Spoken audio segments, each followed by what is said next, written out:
Hello my dear student. आज हम आपको बताएंगे मांग क्या है और मांग के निर्धारक तत्व कौन कौन से होते हैं, मांग फलन, और अंत में बताएंगे मांग के प्रकार। तो चलिए शुरू करते हैं। सबसे पहले मांग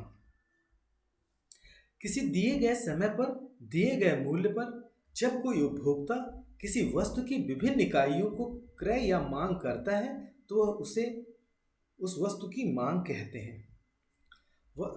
मांग के साथ मूल्य का उल्लेख आवश्यक है। बिना मूल्य के मांग का कोई अर्थ नहीं होता है।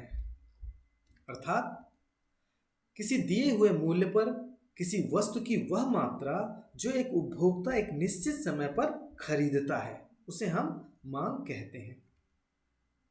अब बात करेंगे मांग के निर्धारक तत्व। मांग के निर्धारक तत्वों में सबसे पहले आता है वस्तु का मूल्य, उपभोक्ता की आय, उपभोक्ता की रुचि, अन्य वस्तुओं का मूल्य। वस्तुएं आपस में संबंधित होती हैं तो दूसरे वस्तु के मूल्य पर किसी वस्तु की मांग निर्भर करती है।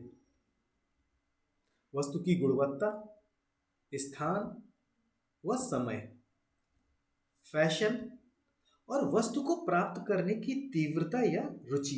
एक व्यक्ति उस वस्तु को प्राप्त करने के लिए कितना बेचैन है, यह भी बहुत इंपॉर्टेंट चीज है। मांग फलन, मांग तथा उसके निर्धारक तत्वों के बीच में एक फलनात्मक संबंध पाया जाता है और यह फलनात्मक संबंध यह निर्धारित करता है कि कोई उपभोक्ता किसी वस्तु की कितनी मात्रा को क्रय करेगा।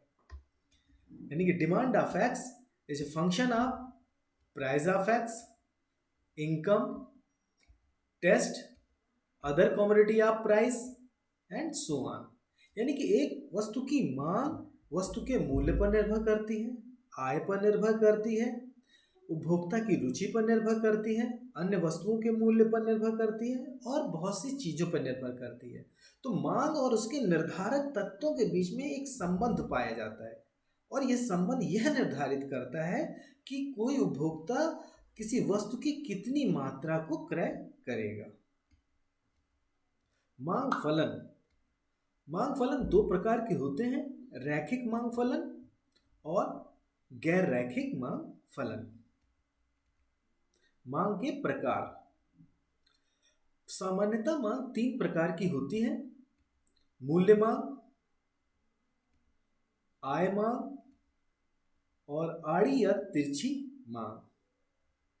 जब किसी वस्तु की मांग उस वस्तु के मूल्य पर निर्भर करती है तो उसे हम मूल्य मांग कहते हैं, या हम ये कह सकते हैं कि मूल्य बदलने से जब किसी वस्तु की मांग भी परिवर्तित हो जाए तो उसे हम मूल्य मांग कहते हैं। अर्थात demand of X is a function of price of x. और जब किसी वस्तु की मांग उपभोक्ता की आय पर निर्भर करती है तो उसे हम आय मांग कहते हैं। अर्थात demand of X is a function of income. अर्थात आय के बदलने से, उपभोक्ता की आय में परिवर्तन होने से वस्तु की मांग में जब परिवर्तन आ जाए तो उसे हम आय मांग कहते हैं। और जब किसी वस्तु की मांग अन्य वस्तुओं के मूल्य पर निर्भर करती है तो उसे हम आड़ी या तिरछी मांग कहते हैं। यानी कि demand of X is a function of price of other commodity. तो मुझे विश्वास है कि आपको समझ में आया होगा।